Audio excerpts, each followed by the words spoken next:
Hey folks, tonight we're journeying to a land of ancient whispers and sprawling ochre landscapes, a place where the very earth sings its stories if you know how to listen. We're heading to Australia, not the one of bustling coastal cities and surfing championships, but to the heart of its ancient past, to explore the incredible, almost magical system of Aboriginal songlines.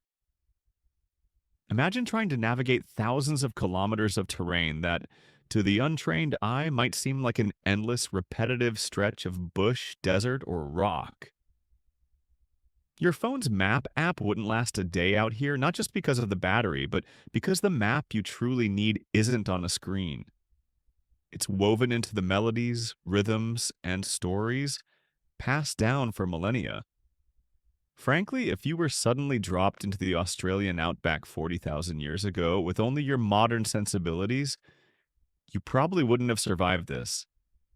You'd be looking for a Starbucks, and the local emus would just look confused. So, before you get too comfortable, take a moment to like the video and subscribe, but only if you genuinely enjoy what I do here. It helps the channel find other curious minds like yours, drifting off to the fascinating and sometimes wonderfully boring corners of history. And as always, I'd love to know where you're tuning in from and what time it is in your part of the world. It's always a quiet thrill to think of us all, scattered across the globe, sharing this little slice of the night. Now, dim those lights, turn on a fan for some gentle white noise, and let's begin tonight's journey together. You are standing not in your familiar room, but under a sky so vast and riddled with stars it seems to press down on the silent earth. The air is cool and dry, carrying the faint resinous scent of eucalyptus and the even fainter, dustier smell of ancient stone. This is the Australian continent, long before concrete and steel, long before the first sails of European ships pricked the horizon. You are one of the first peoples, and your world is an intricate tapestry of knowledge, survival, and spirit, all held together by song. Close your eyes for a moment. Just feel the ground beneath your bare feet. Is it sandy, giving way slightly with each shift of your weight? Or is it hard, unyielding rock, still holding the memory of the day's sun? You feel a gentle breeze, a whisper across your skin. This isn't just weather, it's a sign, perhaps a breath from an ancestral being, a reminder of the stories that shape this land. The concept of a songline, sometimes called a dreaming track, is your primary map, your encyclopedia, your legal charter, and your spiritual guide, all rolled into one. It's not a line drawn on parchment. It's a route across the land, a path taken by creator spirits during the dream time, that sacred, formative era when the world was sung into existence. As these beings traveled, they engaged in epic deeds. They hunted, fought, loved, wept, and through their actions, they shaped the physical world. A prominent rock formation? That's not just a pile of stones, it's the transformed body of a sleeping giant, or the discarded tools of a sky hero. A winding river? It's the track left by a colossal serpent ancestor, slithering its way across the nascent earth. A particular grove of trees? They might have sprung from the discarded spears of a great battle, each one still resonating with the energy of that ancient conflict. You carry these stories within you, not as abstract myths, but as lived, vital truths. Your elders have sung them to you since you were a child, tapping out rhythms, pointing to the corresponding features in the landscape around your campsite. The lyrics of the song are a detailed mnemonic guide.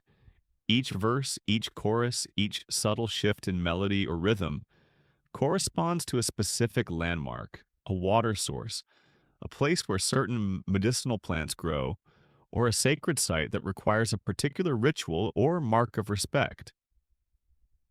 It's a bit like that children's song, head, shoulders, knees, and toes, except instead of your body parts, you're mapping out survival and spiritual understanding across hundreds, sometimes thousands of kilometers. You probably wouldn't want to get the verses mixed up when the next waterhole is 3 days walk away.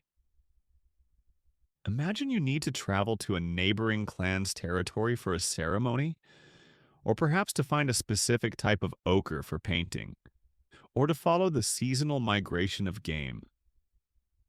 You don't pull out a compass or consult a sextant. Instead, you access the songline appropriate for your journey. You literally sing your way across the country. As you walk, you chant the verses that describe the land you are traversing. The melody might rise as you approach a hill, fall as you descend into a valley. The rhythm might quicken over open plains or become more measured and deliberate as you navigate a tricky, rocky pass. It's an incredibly sophisticated system, embedding complex geographical, ecological, and spiritual information into an easily memorizable and transmissible format. Historians, anthropologists, and linguists today marvel at its intricacy and longevity.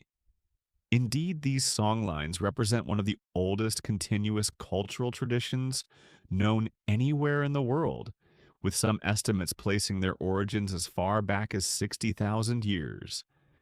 Think about that for a moment. 60,000 years. The Egyptian pyramids are practically modern art in comparison.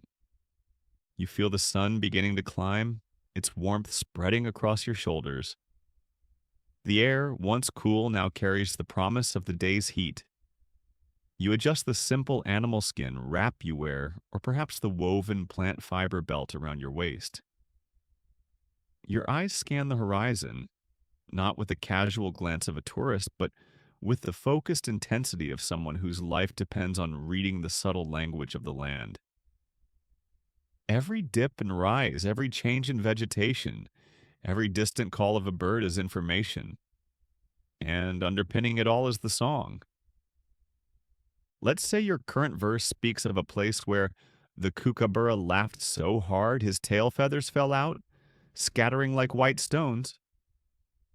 You look around, and there in the distance is a small cluster of pale quartz-like rocks. That's your cue. The songline has confirmed your position. You know that just beyond those rocks, the song will tell you to bear slightly left, towards a hidden spring, often marked by a particular type of fig tree whose roots delve deep to find the precious water.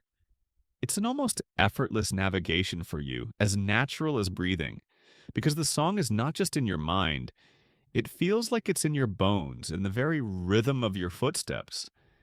Trying to explain this to someone who relies on street signs and GPS waypoints would be like trying to describe color to someone born blind. It's a different way of perceiving and interacting with the world, a deep, resonant connection that modern life has, for many, almost entirely severed. Now, this system isn't just about practical navigation for food and water. It's also about property rights and responsibilities. Particular songlines or sections of them are owned by specific clans or language groups.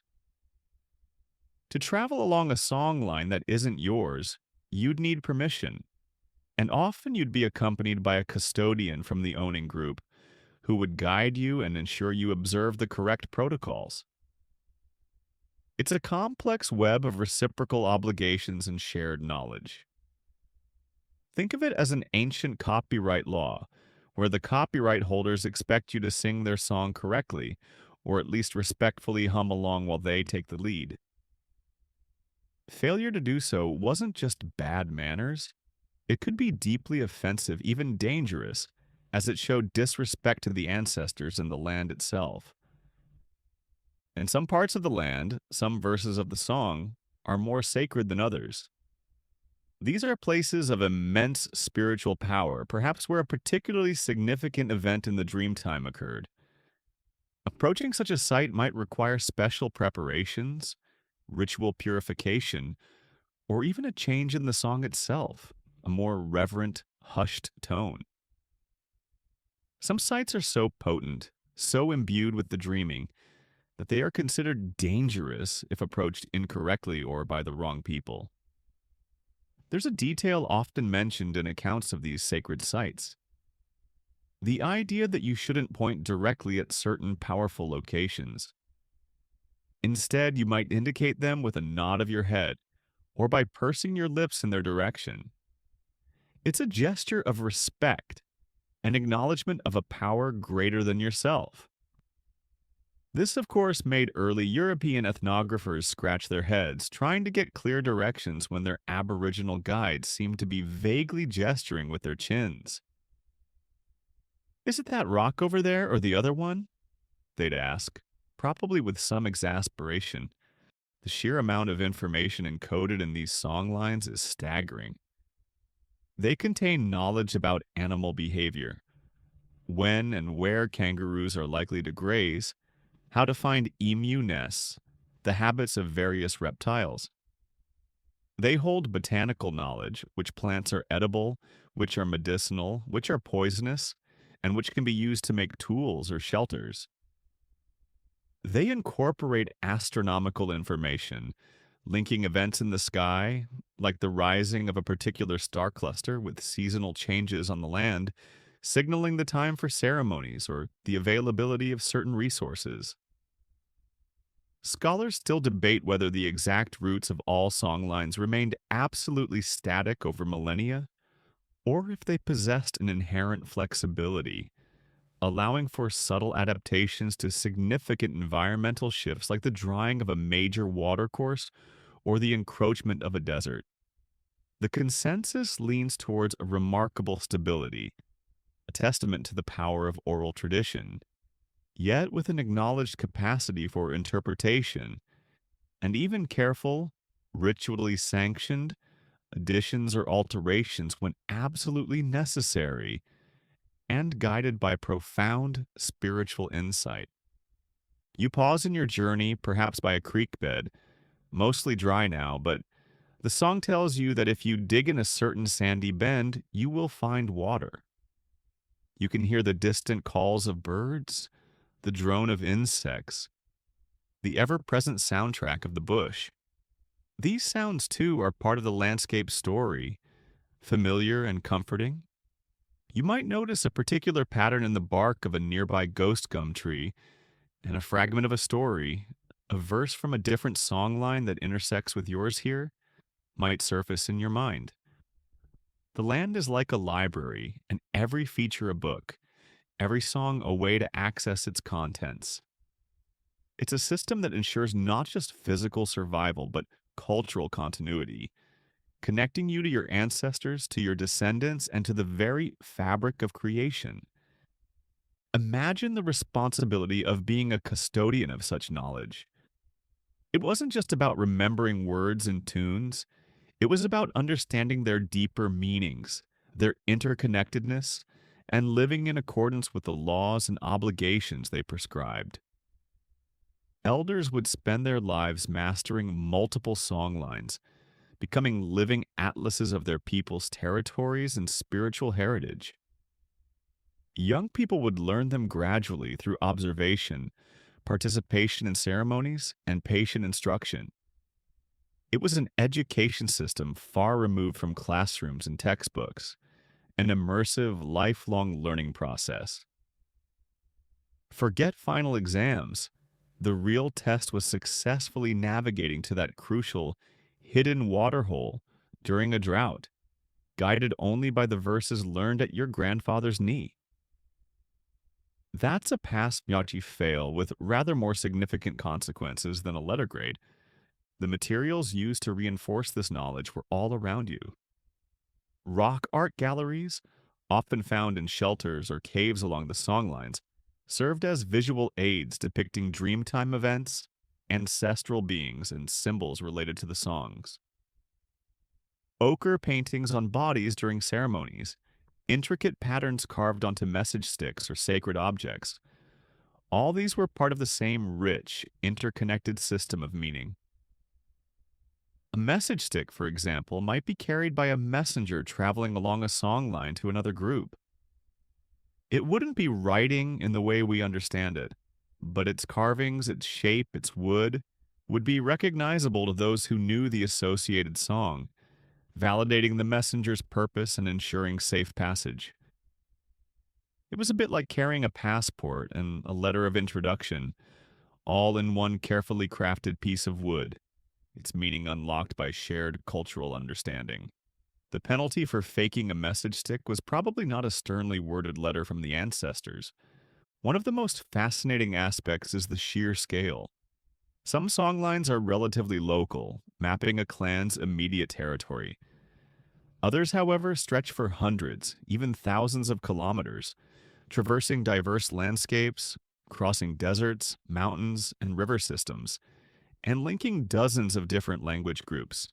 These transcontinental songlines acted as ancient trade routes and communication networks, facilitating the exchange of goods, information, and even genetic diversity.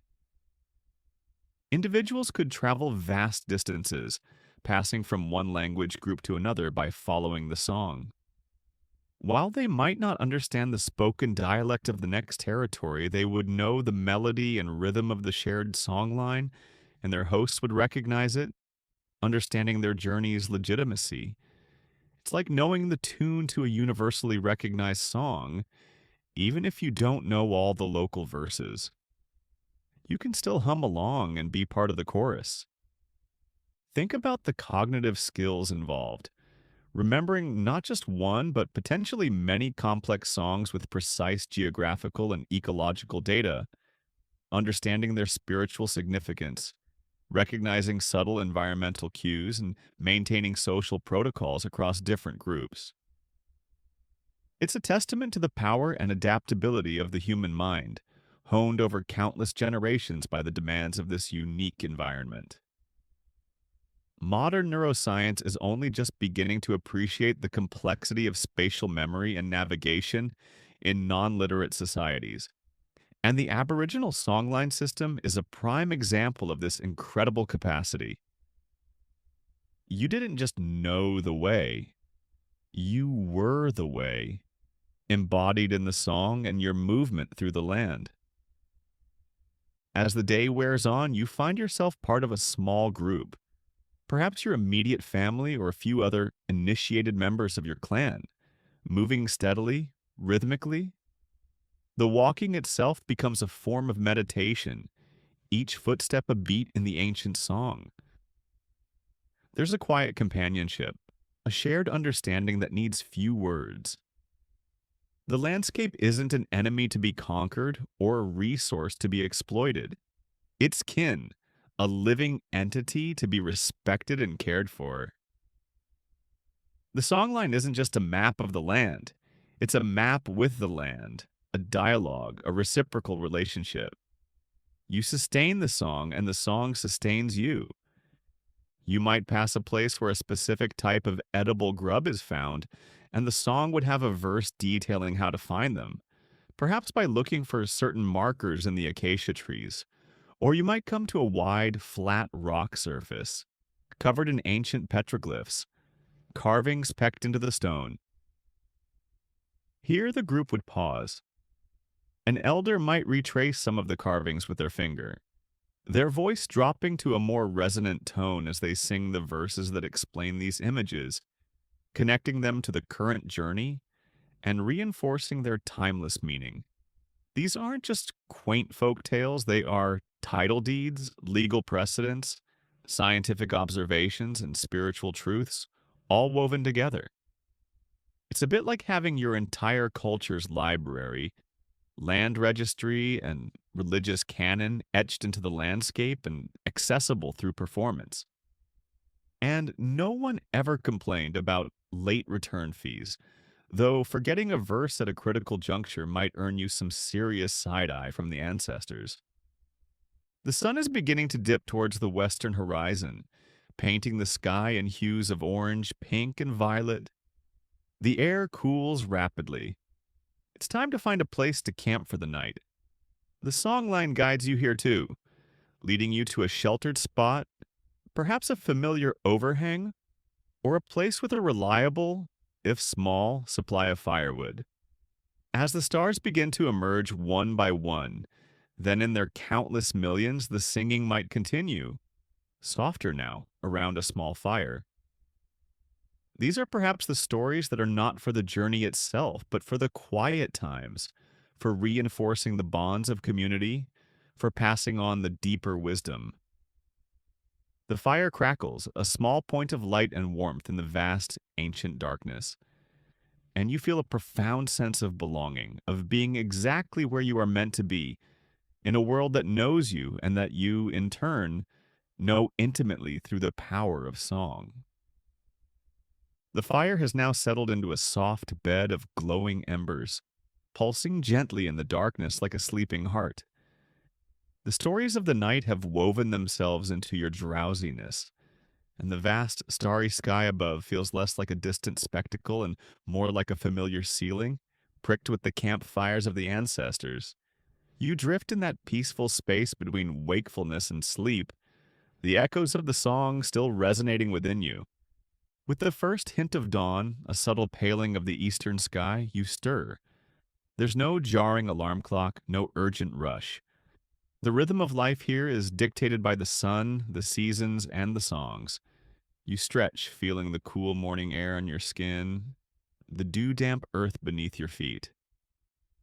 The day's journey will soon begin, another section of the songline to traverse, another layer of understanding to absorb. Yesterday, we spoke of songlines as maps, as guides for survival. But they are so much more than that. Think of them as the very constitution of your society, the living library of your people's collective wisdom.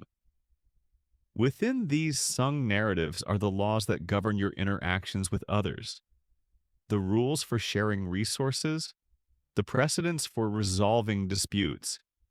If there's a disagreement about hunting rights in a particular area, the answer isn't found in a dusty legal tome. It's sought in the relevant verses of the songline that passes through that territory, interpreted by the elders who are its recognized custodians.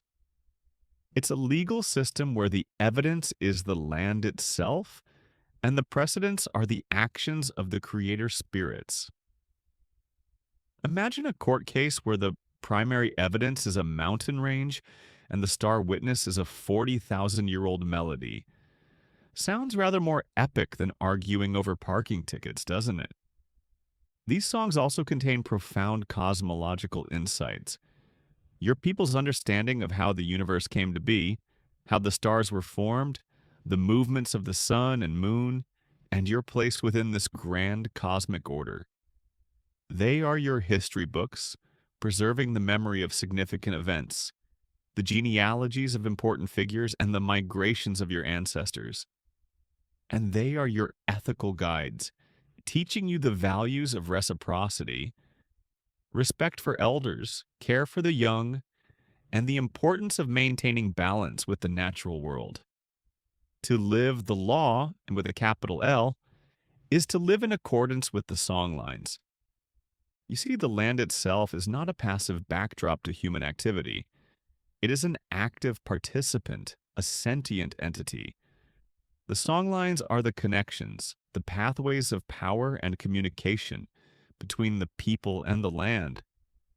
And through specific ceremonies, often performed at potent sites along these tracks, you don't just remember the dream time, you actively participate in its ongoing recreation.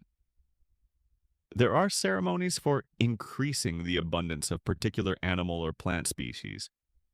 An emu increase ceremony at a site where the emu ancestor rested, or a yam ceremony in a place known for its fertile soil.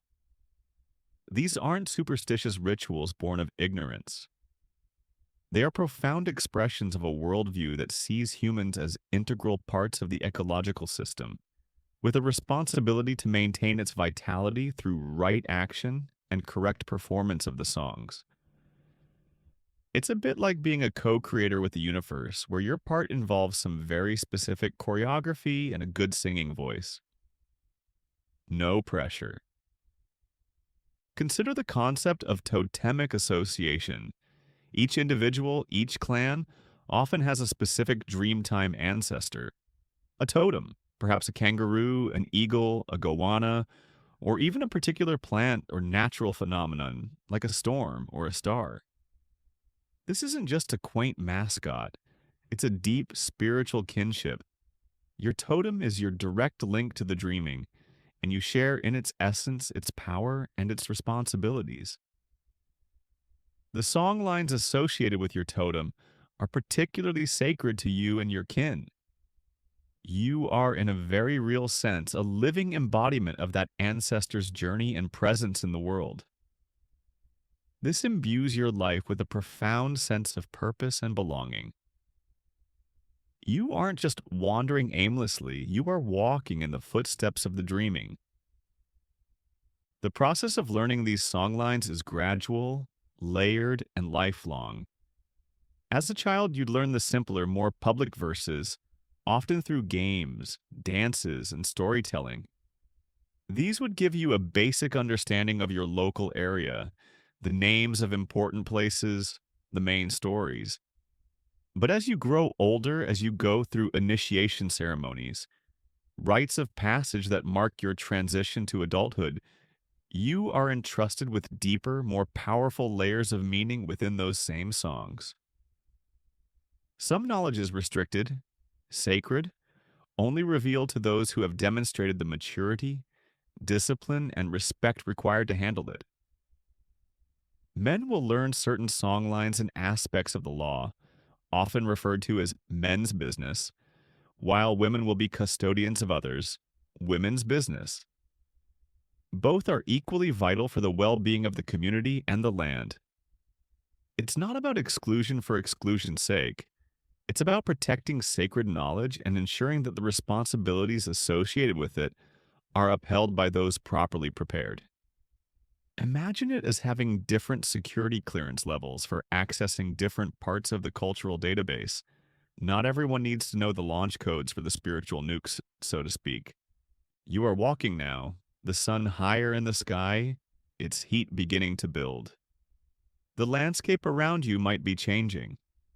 Perhaps you are moving from a relatively wooded area into more open spinifex country, the sharp, resilient grasses rustling in the dry breeze. The song adapts, the landmarks it describes reflecting this new environment. You might see a distinctive twisted tree in the distance, one that has been deliberately shaped over generations, its branches contorted to point the way along a less obvious part of the track.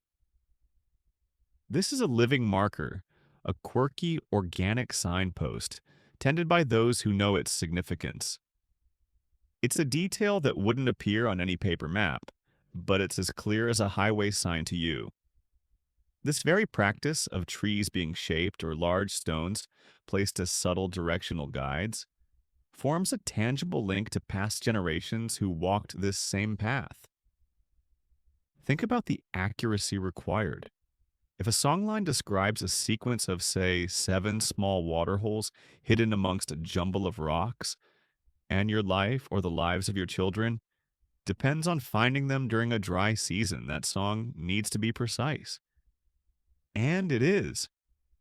There are countless documented instances where Aboriginal elders have guided researchers to water sources, food resources, or culturally significant sites with pinpoint accuracy solely by following the ancient songs, even in areas they may not have personally visited for many years. This proven accuracy in preserving detailed ecological and geographical knowledge over vast timescales is a mainstream historical fact, acknowledged by scientists and historians alike. It underscores the incredible efficacy of this oral mapping system. Now, what happens when your journey takes you near a place where recently someone has passed away? The normal activities, the usual songs for that area, might be temporarily suspended or altered. This is often part of what's known as sorry business, a period of mourning and specific cultural protocols that respect the deceased and their grieving family. Songlines are not rigid, unthinking things. They are part of a living, breathing culture that adapts to the rhythms of life and death. During such times, you might need to take a detour or observe particular silences or use different, more somber verses if you must pass through. It's a mark of respect, woven into the very fabric of how you move through and interact with the land. The land itself seems to participate in the morning, a hush falling over places usually vibrant with song and activity. You continue your journey, and perhaps the songline you follow begins to converge with another. Intersecting songlines are common, creating a complex network across the continent, like spiritual highways with designated meeting points or junctions. These intersections are often places of great significance, where different groups might come together for trade, ceremonies, or the exchange of information. Protocols for approaching and using these shared sites are deeply embedded in the law. You might need to announce your arrival with a specific call or light a signal fire, or wait to be formally welcomed by the custodians of that junction. It's an ancient form of diplomacy, ensuring peaceful coexistence and cooperation between different groups. Imagine these intersections as bustling ancient airports, minus the terrible coffee and endless security lines. Okay, maybe there were some very serious security protocols, but they were probably more about spiritual purity than confiscating your water bottle. The sheer mental effort of holding all this information, of being a living map, a walking library, is immense. But it's not just rote memorization, it's about deep understanding, about embodying the knowledge. Your senses are alive, attuned to the slightest variations in the landscape. You feel the subtle shift in the wind's direction, smell the distant promise of rain, see the almost invisible track of a small marsupial in the sand. Your ears pick up the nuance in the bird calls. Is that a warning, a mating song, or just a casual chat? This heightened sensory immersion isn't a special skill. It's a normal state of being when your life is so intimately intertwined with your environment. You are constantly reading the world around you, cross-referencing the information with the ancient verses of the song. Sometimes the songline might lead you to a place that feels different, a place where the air seems to hum with an unseen energy, where the silence is deeper or the light falls in a peculiar way. These are often sacred sites, places where the veil between the physical world and the dream time is thin. Here, the ancestral beings might feel palpably present. Approaching such a place requires immense care and respect. There are stories woven into the songs themselves of the consequences of disrespecting these sites, of individuals who became lost or sick or suffered misfortune because they transgressed the law, perhaps by entering a forbidden area, or by performing a ritual incorrectly, or even by having negative thoughts in a sacred space. These aren't just boogeyman tales to scare children. They are profound acknowledgments of the power inherent in the land and the importance of approaching it with the correct spiritual attitude. You might feel a shiver down your spine, not of fear, but of awe, of being in the presence of something ancient and powerful. Forget your typical haunted house stories. This is on a completely different scale. Highly offended creator spirit is a much more serious concern. Anthropologists and scholars continue to explore the full extent to which these songlines encoded complex information. For instance, there's ongoing discussion about how deeply astronomical observations were woven into the narratives beyond general seasonal markers. Were specific star patterns used not just for general timing, but for more precise navigational calculations over long distances, or to predict complex cyclical events? Historians still debate whether some of the more esoteric verses, whose meanings are now lost to all but a few, contain sophisticated mathematical or astronomical knowledge that we are only beginning to appreciate. The possibility that these ancient oral traditions hold layers of scientific understanding that predate written records by tens of thousands of years is a humbling one. You find a moment to rest in the shade of an overhanging rock, the stone cool against your back. You take a sip of water from a skin bag, the water precious and life-giving.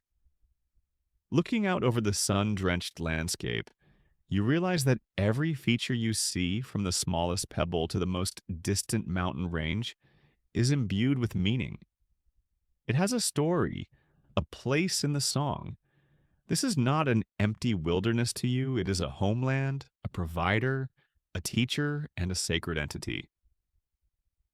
The responsibility of carrying this knowledge, of being a link in the chain of tradition that stretches back to the dream time, is immense, but it is also a source of profound strength and identity.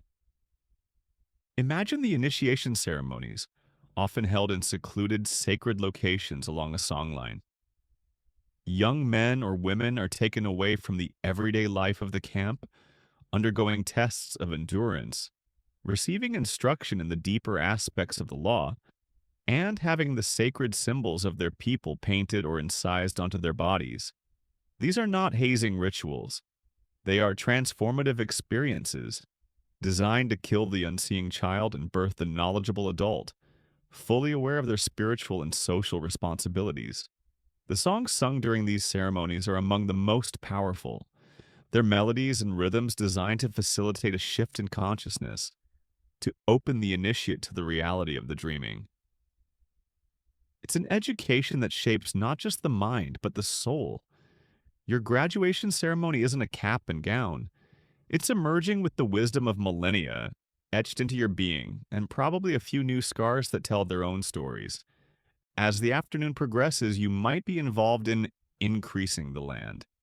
If you are part of the kangaroo totem, for example, you might visit a site where the kangaroo ancestor performed a significant act.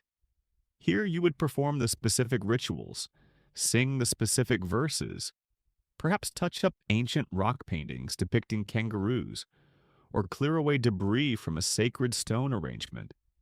These actions are believed to replenish the life force of the kangaroo species, ensuring their continued abundance, which in turn sustains your people.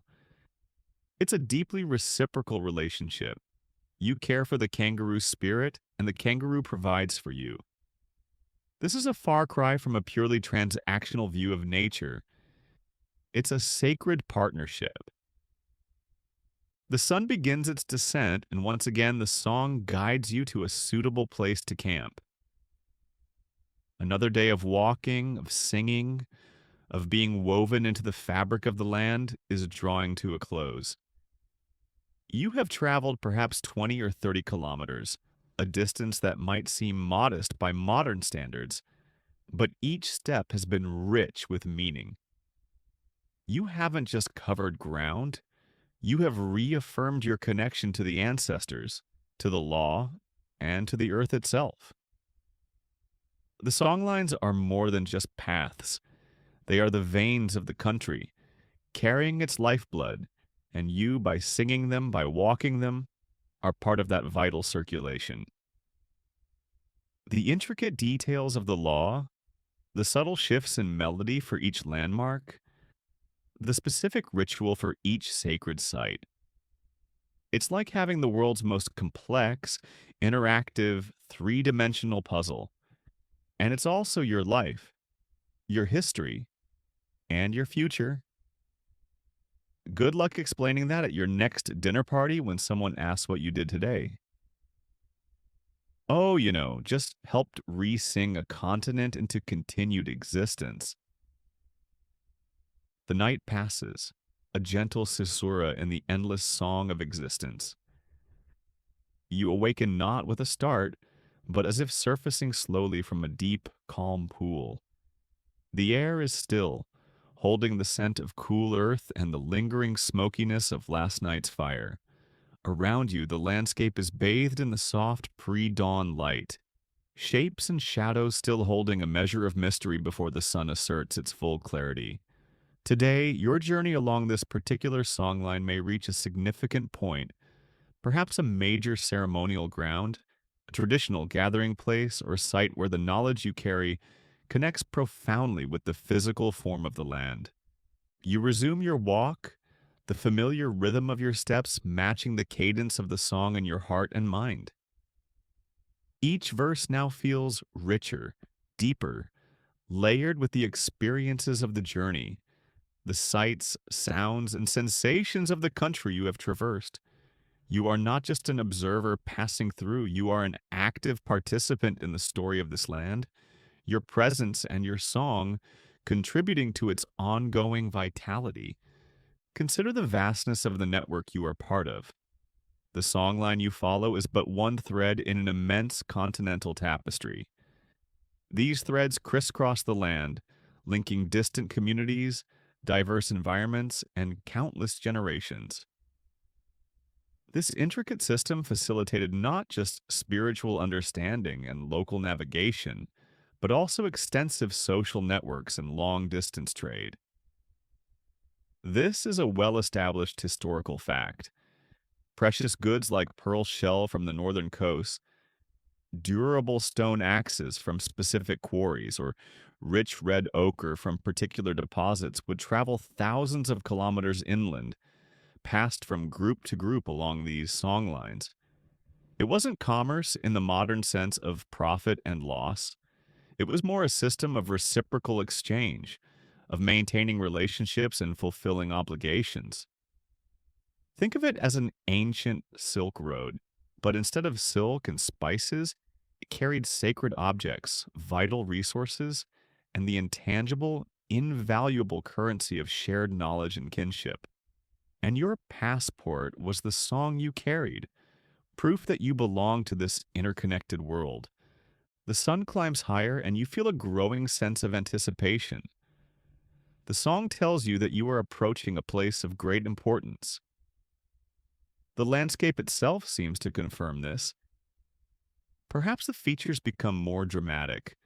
Towering rock formations, a sudden lushness indicating a permanent water source, or a valley that echoes sound in a peculiar way. The very air might feel charged. You might notice subtle markers that other uninitiated eyes would miss. A particular arrangement of stones, an ancient gnarled tree that seems to stand sentinel, or faint ochre paintings on a rock face, their colors muted by time but their power undiminished. What if a part of a songline is disrupted, or worse, forgotten? If a key elder passes away before fully transmitting their knowledge, or if a catastrophic natural event like a massive flood or a devastating fire alters the landscape so profoundly that the landmarks are obscured or destroyed, a link in the chain can be broken. The consequences are not just practical, like losing the knowledge of a water source kit, but deeply spiritual. It's as if a part of the dreaming itself has been wounded, a connection severed. The land in that area might be seen as sick or diminished until the song can be restored, or a new understanding, a new connection, can be carefully and respectfully woven. There's a profound sense of responsibility to maintain this heritage, not just for your own people, but for the health of the land itself. It makes forgetting where you parked your car seem like a rather trivial memory lapse in comparison. But the resilience of this system is astounding. For tens of thousands of years, through ice ages, through periods of drought and flood, through countless generations, these songs have been sung. These paths have been walked. This knowledge has been passed on. This endurance speaks to the power of oral tradition when it is deeply embedded in a culture's spiritual and practical life, and to the profound human need to make meaning of the world and our place within it. You might encounter a public story, one often told to children, that seems simple on the surface. Perhaps an amusing tale about how the echidna got its spikes, or why the crow is black. But within that simple narrative, for those initiated into its deeper meanings, are often encoded complex astronomical observations, ecological principles, or moral laws. It's a brilliant pedagogical method, ensuring that even the youngest members of the community begin to absorb the foundational knowledge in an accessible and memorable way, with the richer interpretations revealed as they mature. It's like an onion, with layers of meaning peeled back over a lifetime. Your favorite childhood cartoon probably didn't encode the secrets of the universe, did it? Or maybe it did, and we just weren't listening properly.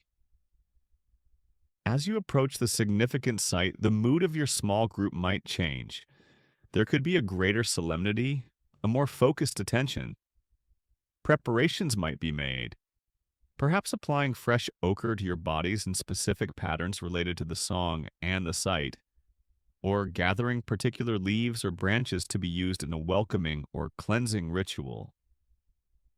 You are not just arriving, you are presenting yourselves to the spirit of the place, to the ancestors whose presence defines it. And then you are there. It might be a vast rock shelter, its walls covered in layers upon layers of ancient paintings, a visual library of the dreaming.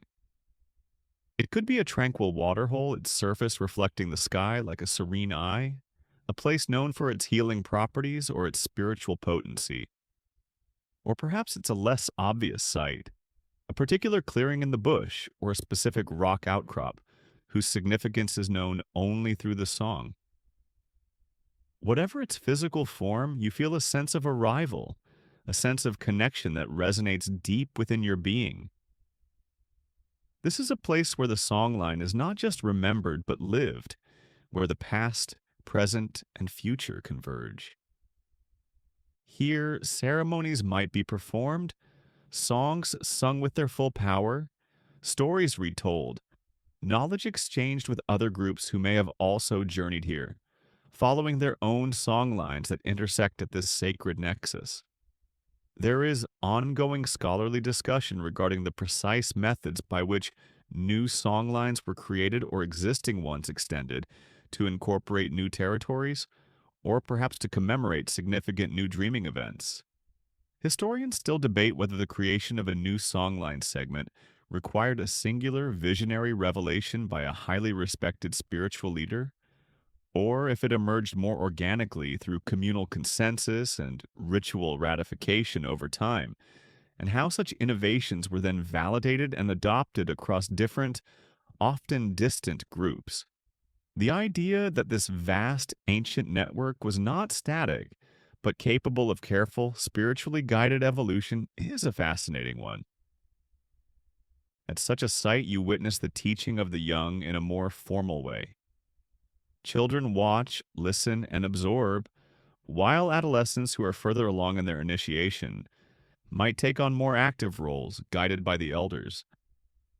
You see the knowledge passing from one generation to the next, not through force or rote learning alone, but through lived experience, through reverence, through participation in the sacred life of the community and the land. It's the ultimate hands-on education. The responsibility you feel for the knowledge you carry is balanced by the joy of seeing it take root in younger minds, ensuring its continuity. The concept of time itself feels different here. In your modern world, time is often experienced as a linear progression, a relentless march from past to present to future. But here, in the world of the songlines, time is more cyclical, more fluid. The dream time is not just a distant historical epoch, it is an ever-present reality, a foundational dimension that underpins and energizes the physical world. By singing the songs, by walking the paths, by performing the ceremonies, you are not just remembering the dream time, you are reactivating it, drawing its power into the present moment. An ancestor who shaped a mountain range 50,000 years ago is, in a spiritual sense, still present at that mountain, and their actions are still resonating. It's a worldview that offers a profound sense of continuity and timelessness. So, asking if an event happened a long time ago might get you a smile, because in one sense, everything important is happening now. As the purpose of your journey to the significant site is fulfilled, perhaps a ceremony completed, knowledge shared, or respects paid, there's a sense of completion, but not an ending. The songline continues, stretching onwards, and your own journey through life, your own learning, also continues. You carry a little more of the land within you now, a few more verses etched into your soul. Imagine a moment of quiet reflection. You are sitting, perhaps, looking out over a landscape that now speaks to you in a language you understand. It's not just rocks and trees and distant hills, it's a story, a history, a spiritual entity. You have learned how to sing to the country, a practice where, even if you don't know the specific local songline of an unfamiliar area you must pass through, you can still offer a song of respect, announcing your peaceful intentions and acknowledging the spirit of that place. This is a beautiful, quirky detail of a profoundly respectful worldview. The idea that even a general, heartfelt song can bridge a gap and show your good faith to the unseen custodians of the land. The journey back or onwards to the next phase might feel different. You are not the same person who started out. You carry a greater weight of knowledge, but also a greater sense of connection and belonging. The world around you is more vibrant, more meaningful. The songlines are a testament to a way of being that recognized the sacredness of the earth and the interconnectedness of all life, a wisdom that modern societies are only slowly and often painfully beginning to relearn. This deep ecological wisdom, embedded in narratives and practices tens of thousands of years old, is perhaps one of the most precious legacies of the first peoples of Australia.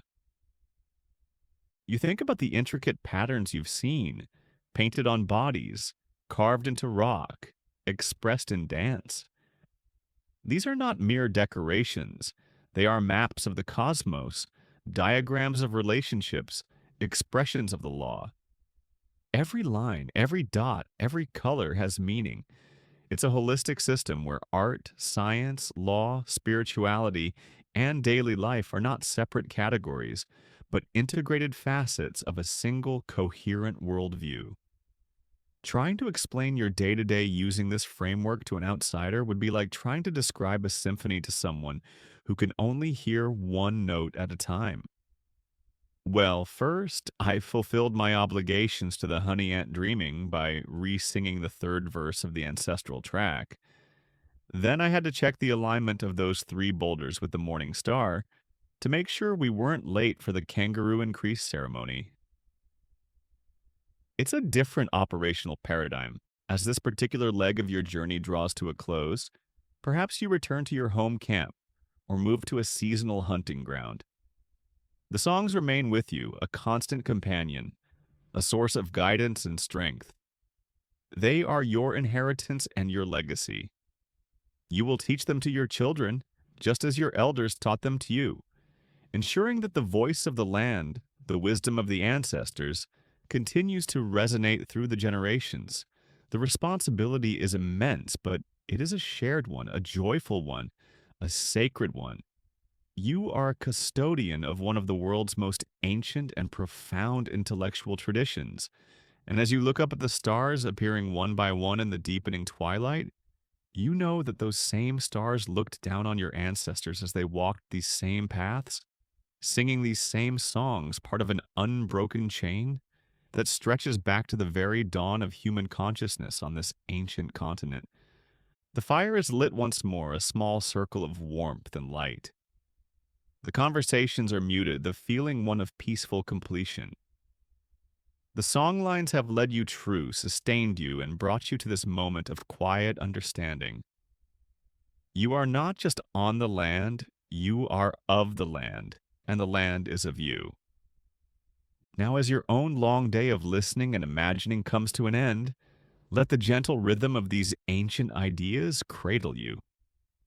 Let the vastness of the Australian night sky, filled with its myriad stars, expand in your mind. Transition to relaxation section. The journey along the songlines has been long, tracing paths of ancient wisdom across a timeless land. Feel the echoes of those songs, the soft footfalls on the earth, the whispers of the dreamtime wind, all beginning to settle within you now.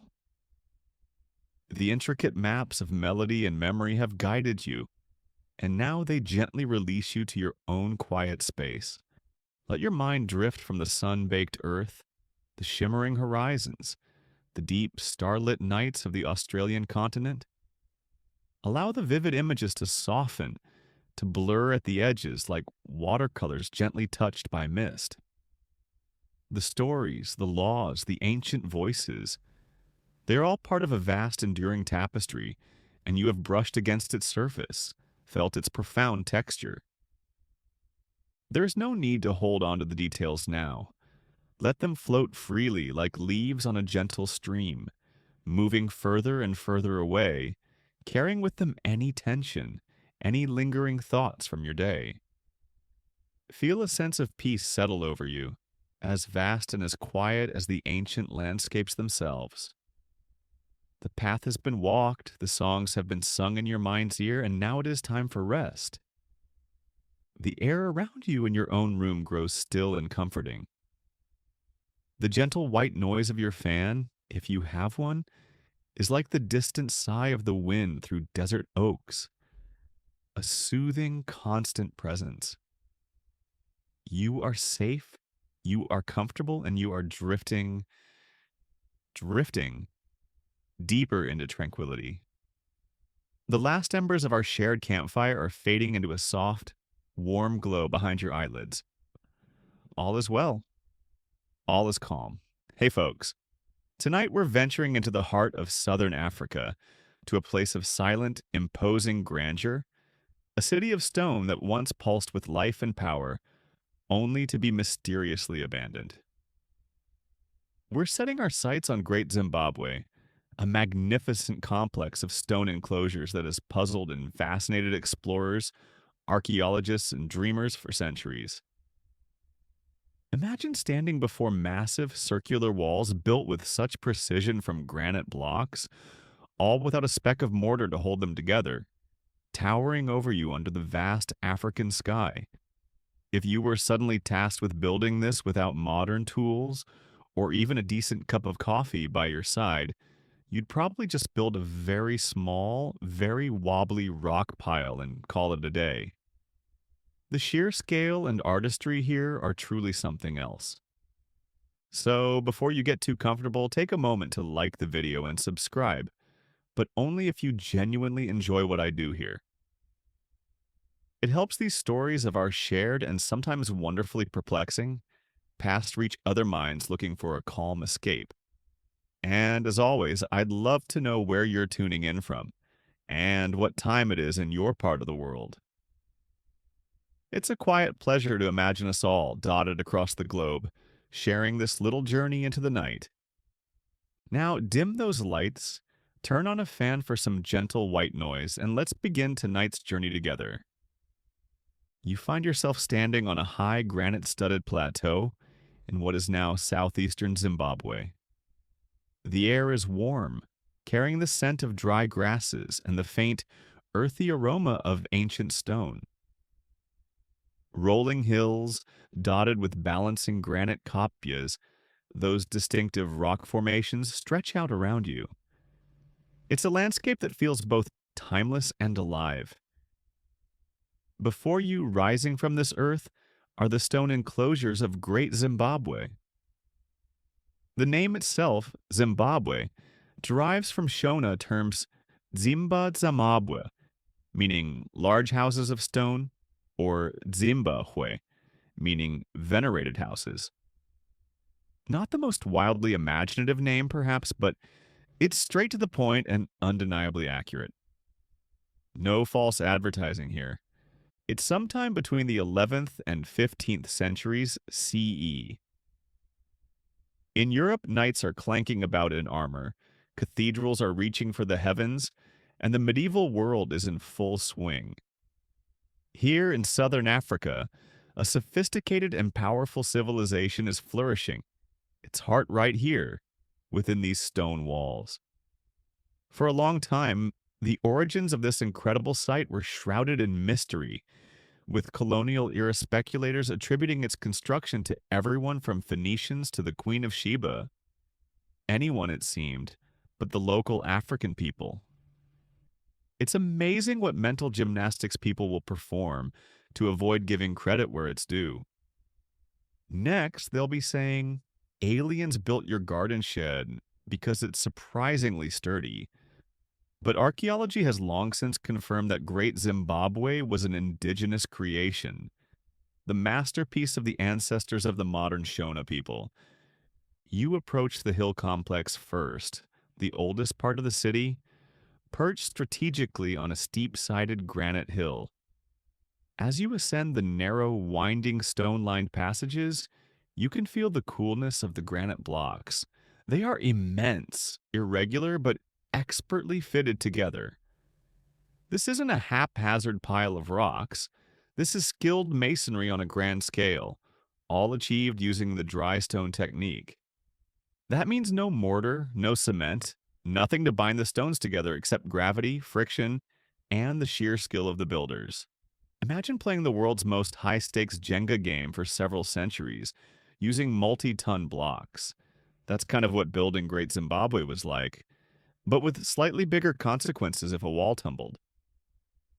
The passages open out into enclosures, some small and intimate, others larger and more imposing.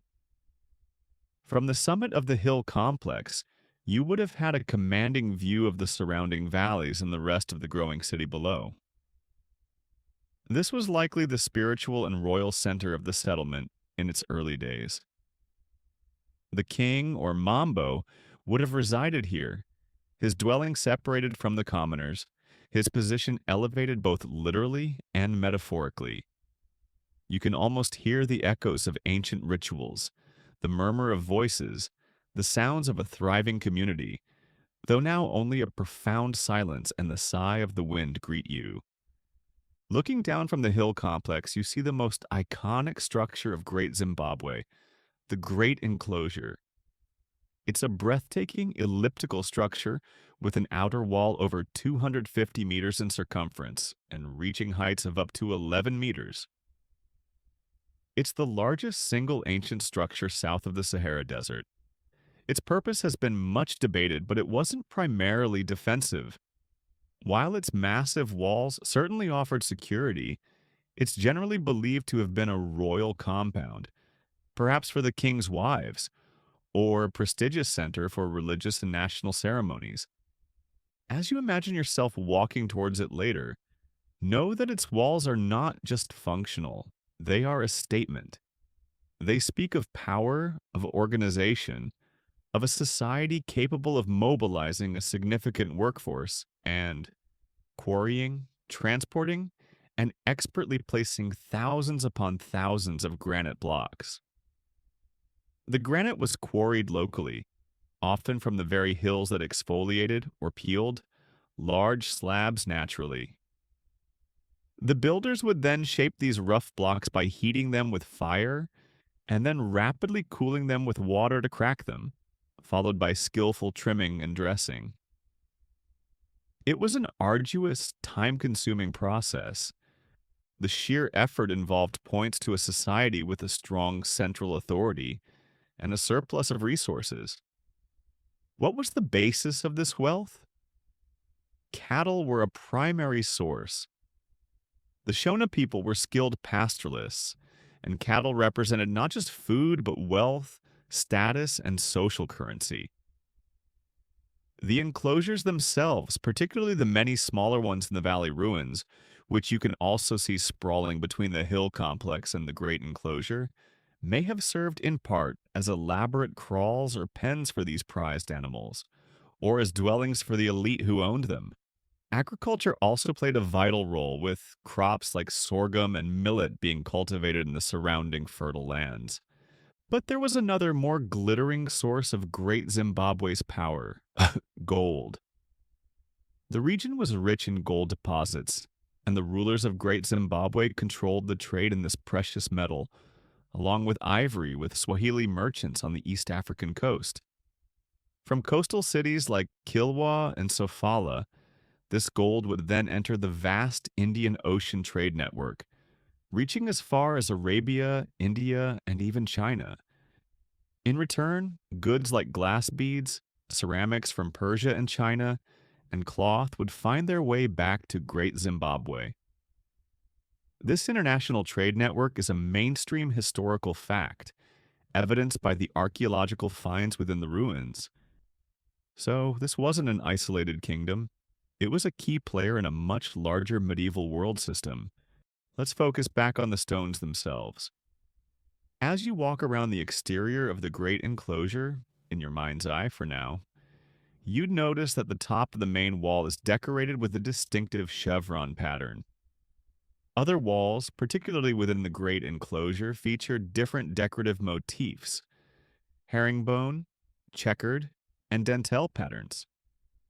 These designs are not structural. They are purely for aesthetic or symbolic purposes, a testament to the builder's artistry and the cultural significance of the structures. It's one of the quirky, fascinating details of Great Zimbabwe. This desire to not just build big, but to build beautifully, to imbue the very stones with meaning. Inside the great enclosure, the most enigmatic feature is the conical tower.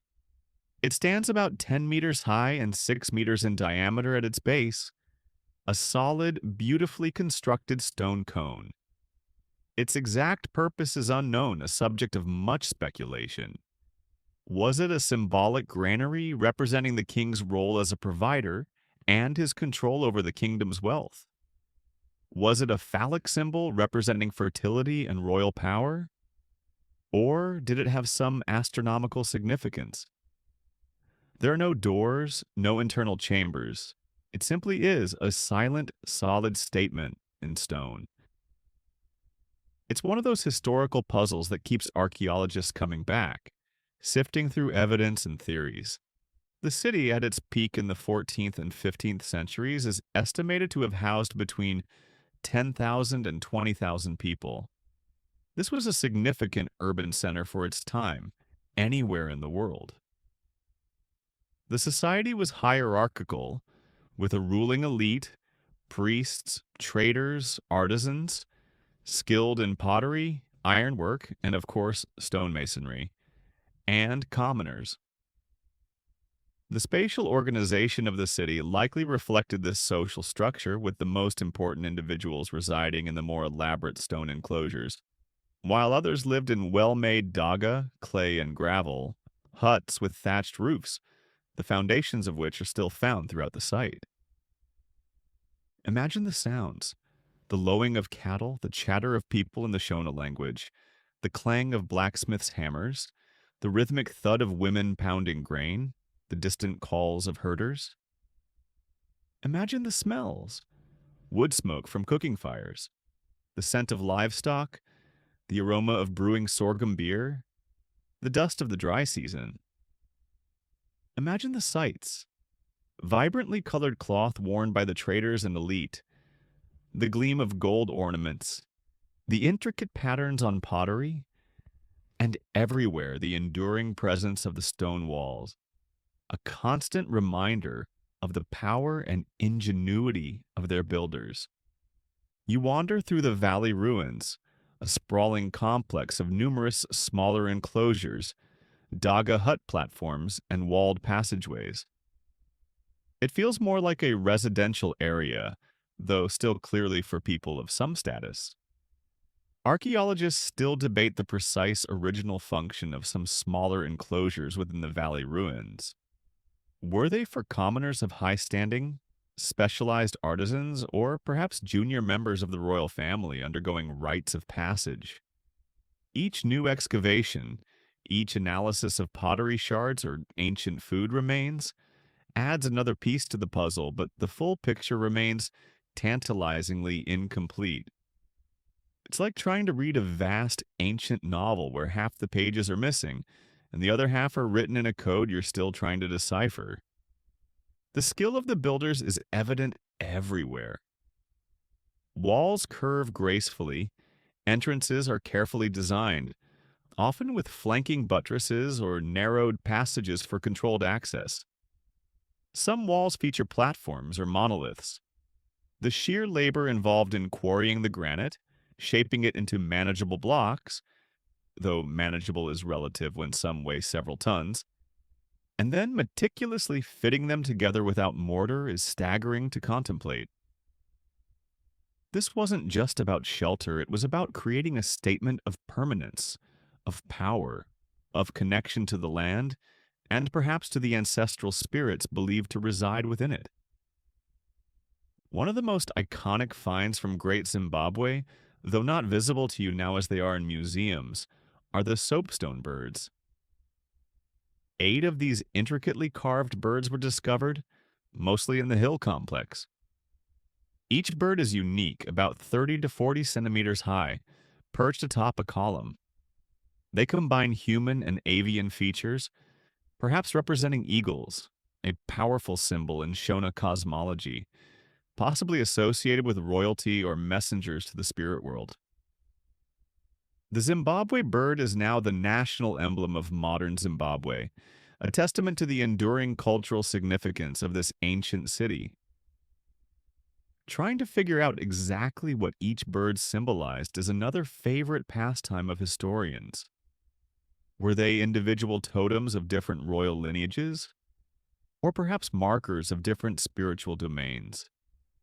The birds aren't talking, and the stones keep their secrets well. The construction techniques evolved over time. The earliest walls, like those in parts of the hill complex, are cruder, using more irregularly shaped stones. Later walls, particularly in the Great Enclosure, show a much higher degree of skill, with more uniform blocks and smoother faces. This suggests a refinement of techniques over several centuries, a passing down and improvement of masonry skills from generation to generation. It's a slow, patient unfolding of architectural mastery. You pause, imagining yourself touching one of the great walls of the Great Enclosure. The granite is rough, weathered by centuries of sun and rain, yet incredibly solid. You run your hand over the surface, feeling the individual blocks, the almost imperceptible gaps between them. There's a sense of immense age, of silent endurance. These stones have witnessed the rise and fall of a kingdom, the daily lives of thousands of people, the grand ceremonies and the quiet moments. They hold the memory of a vibrant African civilization that flourished long before European colonization. The very existence of Great Zimbabwe, its scale and sophistication, directly challenged the racist colonial narratives that sought to deny Africans the capacity for such achievements. For many years, the official interpretation, particularly under the Rhodesian regime, actively suppressed the evidence of its indigenous origins. Archaeologists who pointed to the local Shona as the builders faced opposition, even persecution. It's a stark reminder of how history can be manipulated for political ends. But the stones themselves and the overwhelming archaeological evidence ultimately tell a truer story. As the sun begins to dip lower in your imagined sky, casting long shadows across the savannah, you feel the first stirrings of the evening breeze. The stone enclosures take on a new character in the fading light, their silhouettes stark against the darkening sky. The mystery of Great Zimbabwe isn't just about who built it. We know it was the ancestors of the Shona. The deeper mystery is in the details of their lives, their beliefs, the precise meaning of their symbols, and perhaps most intriguingly, why this great city, once the center of a powerful kingdom, was eventually abandoned in the mid to late 15th century. But that is a story that will continue to unfold as we journey further into the night. For now, you're left with a profound sense of awe at what you've begun to explore. A city literally made of the land itself, a testament to human ingenuity and the enduring power of stone. The deep, velvety silence of the Zimbabwean night has enveloped you. The echoes of our initial exploration of Great Zimbabwe's stone enclosures, lulling you into a state of calm. You've seen the grandeur of the walls, felt the ancient chill of the granite, and pondered the immense skill of its Shona builders. Now, as if awakening refreshed within that historical dream, we delve deeper into the life that once thrived within these magnificent structures. The sun in your mind's eye is climbing again, its golden rays illuminating the hill complex, the great enclosure, and the sprawling valley ruins. The city is stirring. What would a typical day have been like for the inhabitants of this powerful kingdom? For the Mambo, the king, life within the secluded enclosures of the hill complex, or later perhaps the great enclosure, would have been one of privilege and immense responsibility. He wasn't just a political ruler, he was likely a spiritual leader, a crucial intermediary between the people and the spirit world, especially the ancestors who were believed to influence the fortunes of the living. His days would have involved consultations with advisors, receiving emissaries from tributary chiefdoms, presiding over legal matters, and critically participating in the rituals deemed necessary for the prosperity of the kingdom. Rituals for rain, for bountiful harvests, for the fertility of cattle and people. Being a divine or a semi-divine king sounds like a pretty sweet gig until you realize everyone likely blames you if it doesn't rain. Suddenly, checking the celestial forecast by observing natural signs and consulting with diviners becomes a very real and very high-stakes part of your job description. Imagine the Mambo, perhaps adorned in robes of finely tanned animal skins, embellished with imported beads and locally crafted gold ornaments, moving through the narrow, strategically designed passages of his royal residence. The architecture itself, with its controlled access points and series of enclosures, would have reinforced his status and seclusion, creating an aura of mystery and power. Only those of high rank or specific purpose would have gained access to his immediate presence. Below, in the valley ruins and the areas surrounding the main stone structures, the city hums with a different kind of energy. Here, skilled artisans are at work. The Shona were renowned ironworkers. You can almost hear the rhythmic clang of hammers from the blacksmith's forges, fueled by charcoal, as they smelt iron ore in clay furnaces to produce tools, essential for agriculture, hoes, axes, weapons for hunting and defense, spears, arrowheads, and items for trade. The control of iron production would have been another source of the kingdom's strength. Potters, likely women, are shaping clay into a variety of vessels, utilitarian pots for cooking and storage, more finely decorated pieces for serving food and drink, or for ritual use. The pottery of Great Zimbabwe has distinct styles, often with incised geometric patterns, sometimes incorporating graphite to give it a lustrous black finish. Archaeologists get very excited about ancient rubbish heaps known as middens, because discarded pottery shards are like historical fingerprints helping to date sites and understand cultural connections. Your everyday broken dish could be a treasure trove of information for a future historian. So, handle your crockery with care. It might be famous one day. Cattle, as we've mentioned, were central to the economy and culture.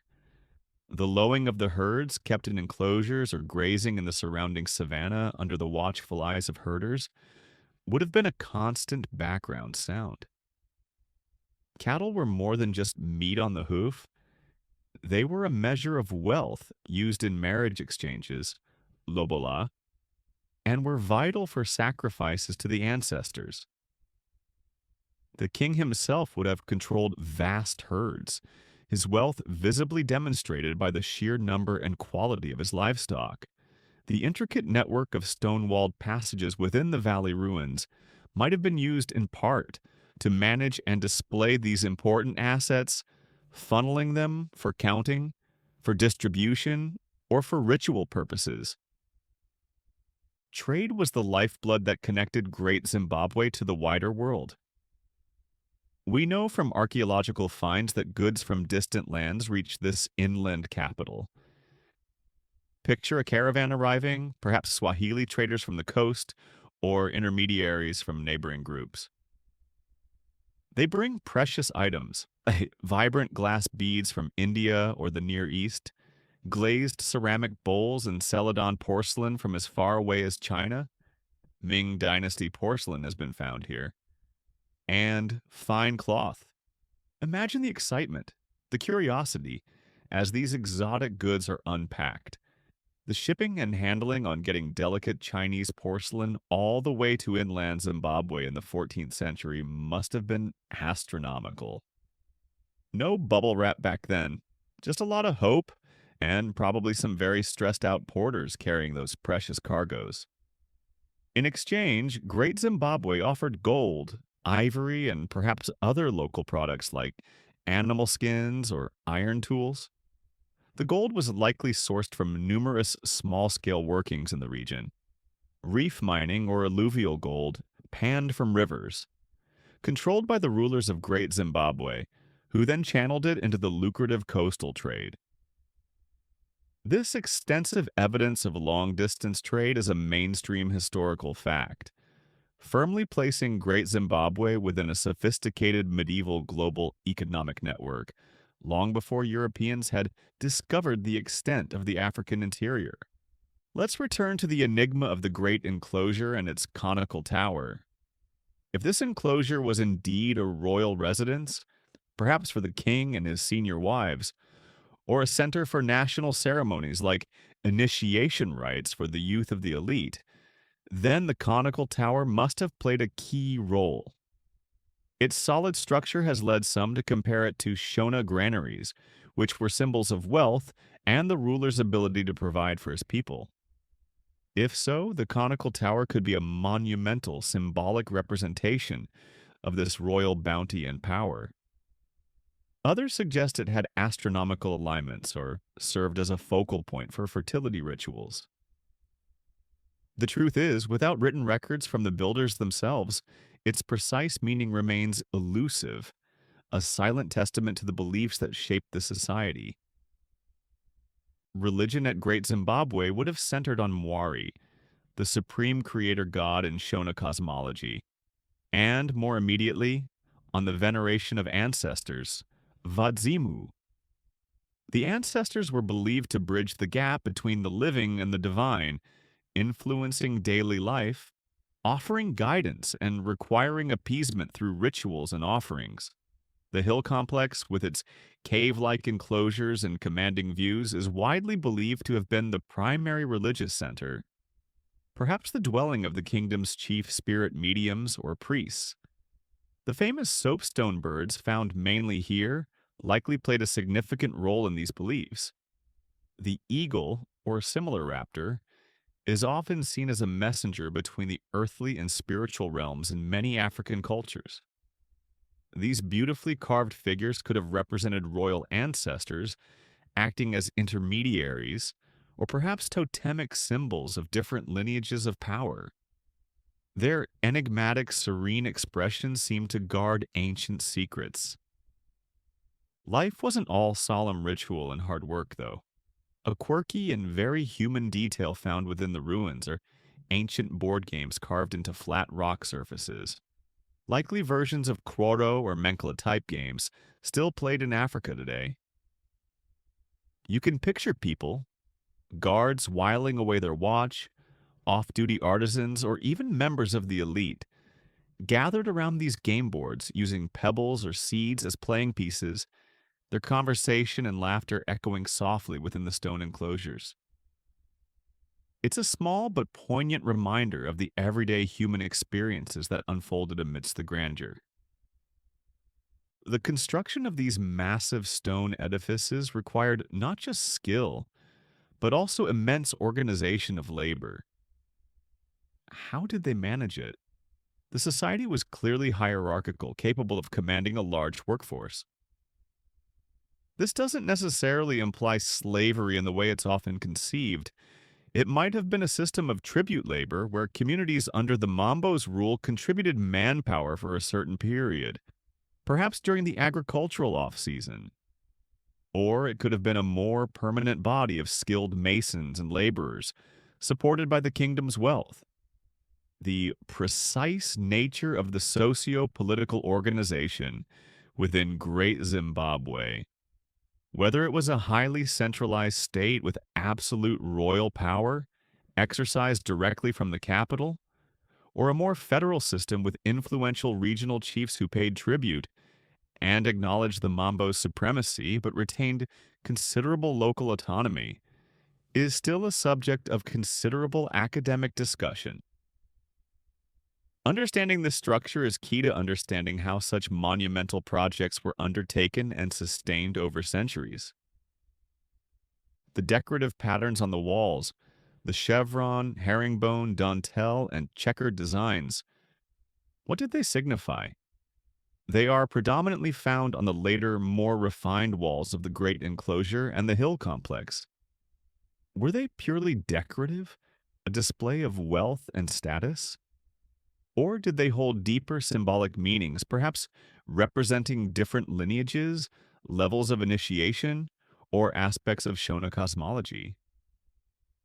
The chevron pattern, for instance, is often interpreted as representing fertility, continuity, or royalty, linking to the word for king or the scales of a serpent, a powerful spiritual symbol. The lack of written explanations means we are interpreting these silent symbols through the lens of later Shona culture and comparative studies, which is always a challenging but fascinating endeavor. Imagine the process of quarrying and shaping the granite blocks. The builders would identify suitable granite outcrops. They would then exploit natural fissures in the rock, or create them by heating the stone with intense fires and then dousing it with cold water, causing it to crack. Then, using iron tools, they would laboriously pry off slabs and roughly shape them. These blocks, some weighing several tons, had to be transported to the building site, likely using rollers, levers, and sheer human effort. Then came the meticulous process of fitting each stone, often selecting and shaping it to nestle perfectly with its neighbors. The walls are typically thicker at the base and taper inwards towards the top, giving them stability. Many walls are built in gentle curves, which also adds to their structural integrity and their aesthetic appeal. It's an architecture that is both massive and surprisingly graceful. The city was not built in a single go, but evolved over centuries. Different sections show different building styles and levels of refinement. This organic growth reflects the changing needs, power, and perhaps even the changing beliefs or artistic preferences of the succeeding generations of rulers and builders. It's a living history written in stone. What about the common people? While the elite resided within the impressive stone enclosures, the majority of Great Zimbabwe's population likely lived in densely packed settlements of well-made daga, clay gravel, huts with thatched roofs outside these primary structures. These dwellings, though less enduring than the stone walls, were comfortable and suited to the climate. Their foundations and the remnants of their daily lives, pottery, tools, food remains, provide crucial information about the broader society that supported the elite and the construction of the monumental architecture. It was these farmers, herders, and artisans who formed the backbone of the kingdom. Their surplus production, their labor, and their skills were all essential to the flourishing of Great Zimbabwe. Their lives, though less visible in the grand stone ruins, were inextricably linked to the power and prestige that those ruins represent.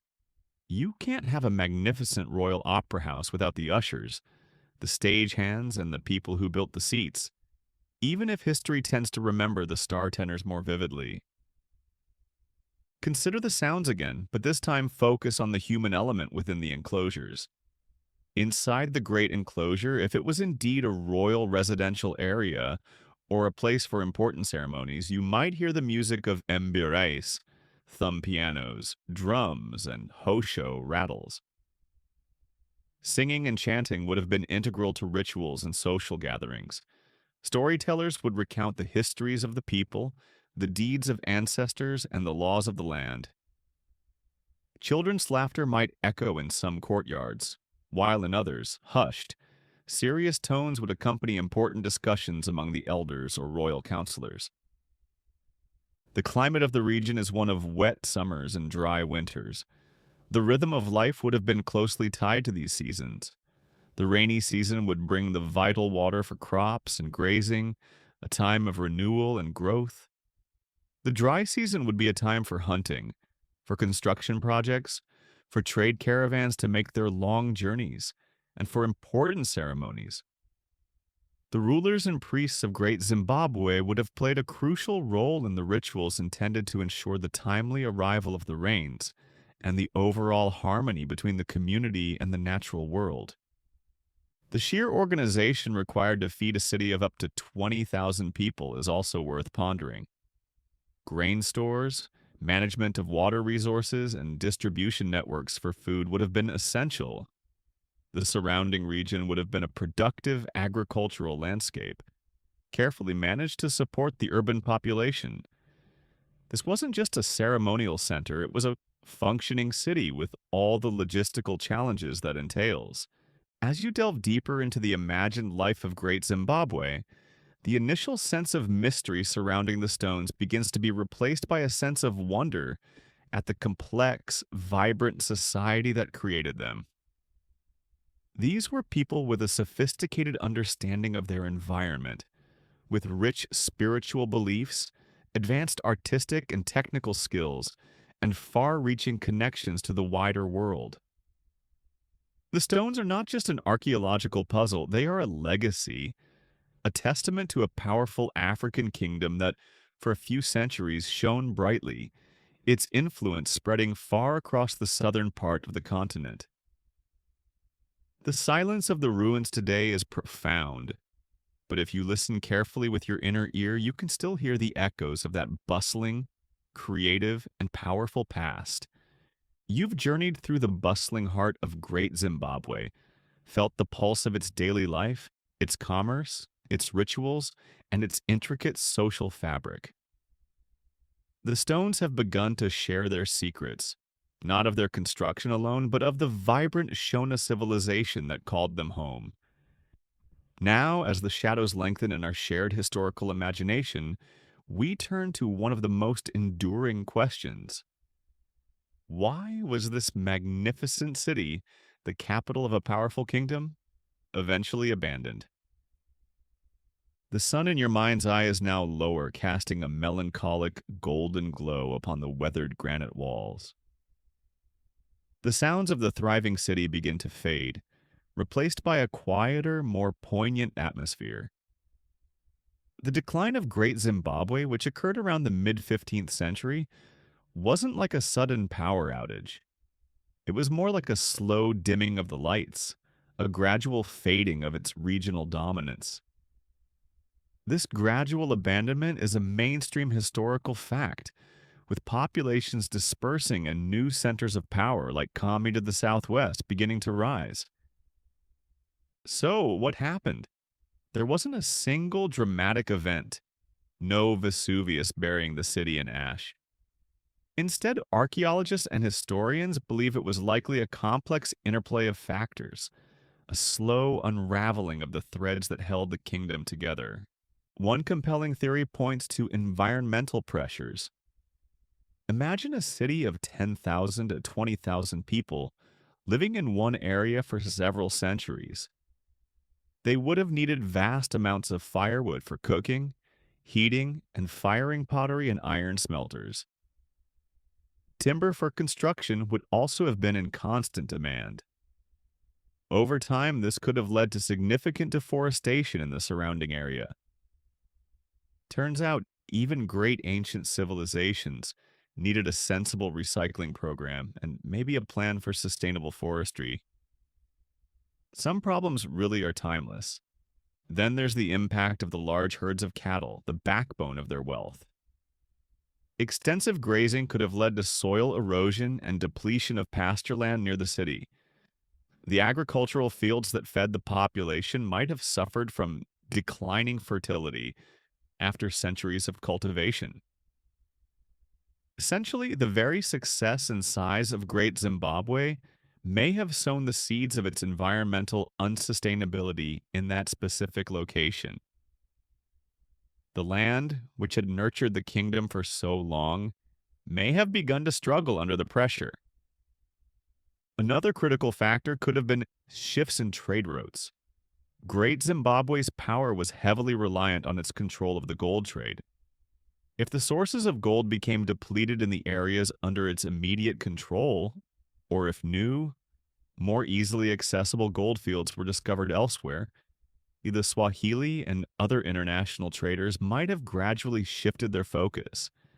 The rise of new political entities or kingdoms closer to these new resources could have diverted the flow of wealth and prestige away from Great Zimbabwe.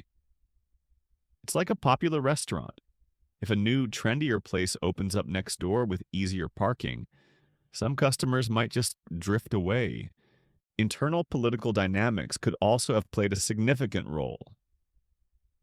Succession disputes among the ruling elite, rivalries between different powerful lineages, or a weakening of the Mambo's central authority could have led to instability.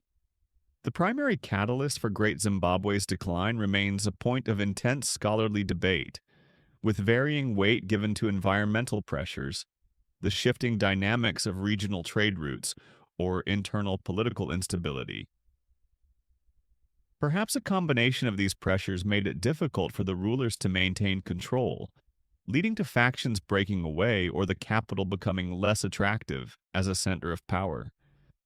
It wasn't like they left a note on the conical tower saying, "Gone to Kami, be back never." The clues are far more subtle, pieced together from archaeological layers, oral traditions of descendant populations, and regional ecological studies. Climate change is another possibility that researchers consider.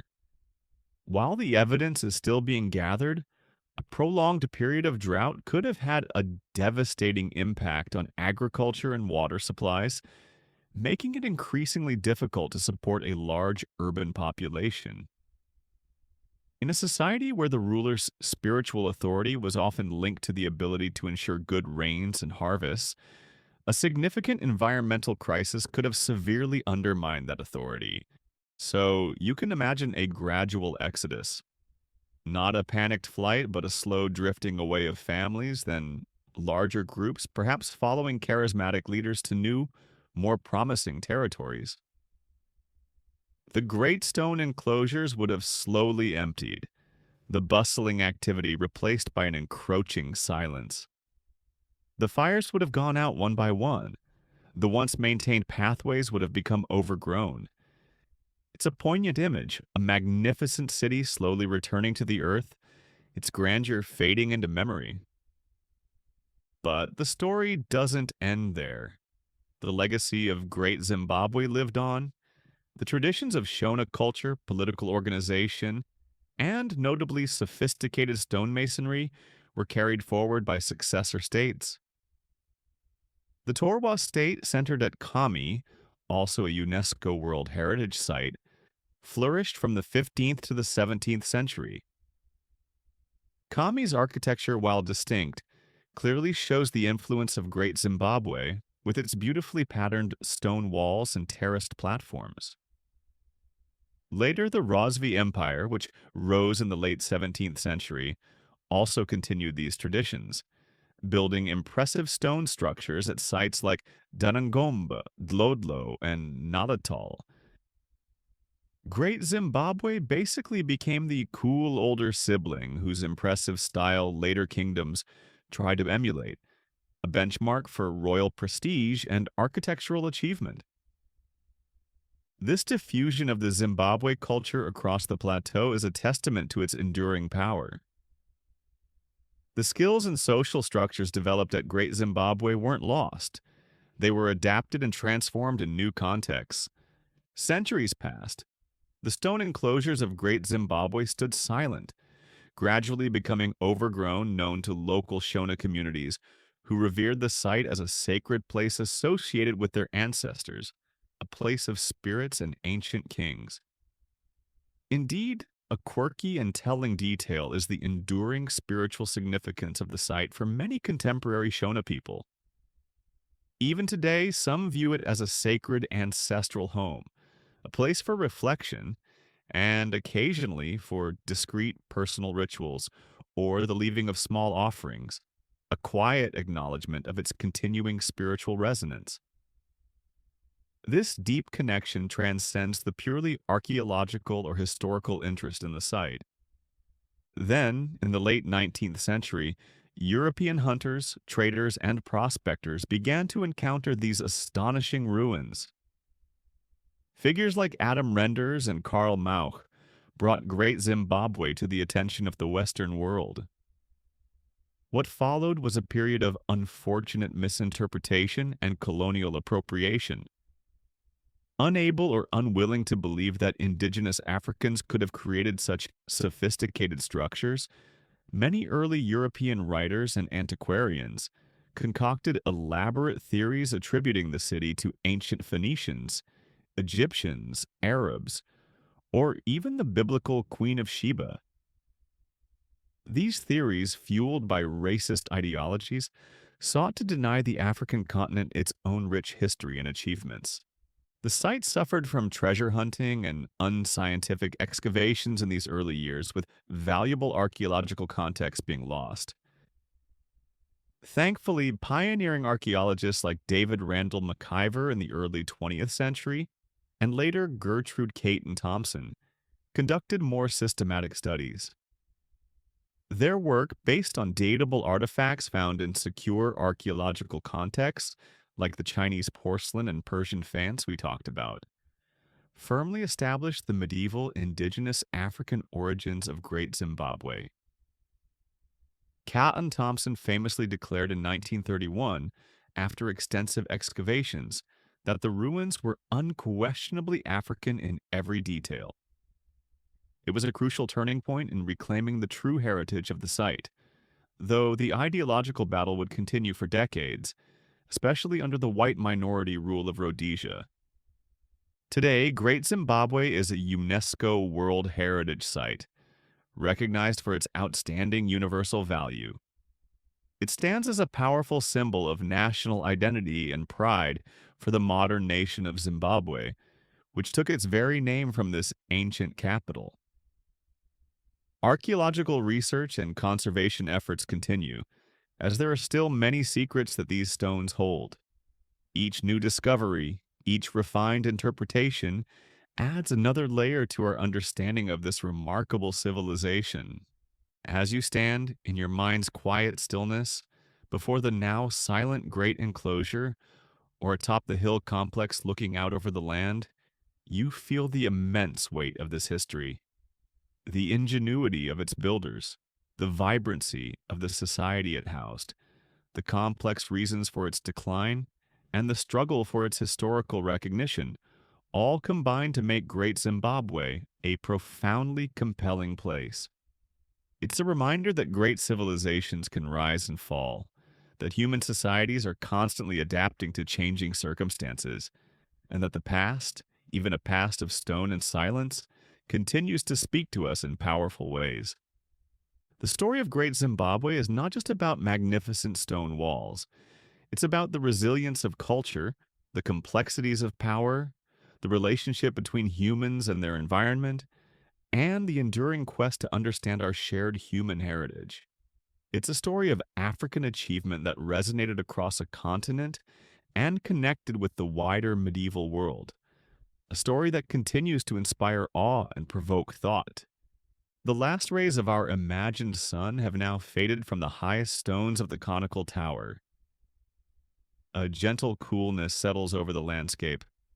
The great city is asleep, but its presence is palpable, its spirit enduring. You have wandered its paths, pondered its mysteries, and listened to its silent testimonies. Transition to relaxation section. The vast stone enclosures of Great Zimbabwe now recede into the soft mists of your mind. The weight of the granite, the intricate patterns, the echoes of a once thriving kingdom all begin to lighten, to drift. You've walked through its silent courtyards, stood in the shadow of its great tower, and pondered the lives that filled its spaces centuries ago. Now, let that journey gently conclude. Allow the image of those ancient weathered stones to become soft, to blur around the edges. The sounds of our imagined exploration, the speculative whispers of daily life, the distant ring of a blacksmith's hammer, the rustle of the African savanna grasses, all fade into a peaceful quiet. The questions of its rise, its trade, its art, and its eventual slow decline can rest now. They have played their part in lulling your mind towards tranquility. Feel the air around you in your own room, a gentle caress. Any lingering thoughts from your day, any concerns or plans, can now also soften and drift away, like dust motes settling in the still evening air. There is nothing more to unravel, nothing more to explore tonight. Only a deep sense of calm, a comfortable heaviness in your limbs, a gentle letting go. The massive silent stones of Great Zimbabwe stand guard over their ancient secrets, and you can leave them to their patient vigil. You are in your own safe, comfortable space, far removed, cocooned in the stillness of the night. The journey is complete. Peace settles over you as enduring and as profound as the ancient African night. Good night.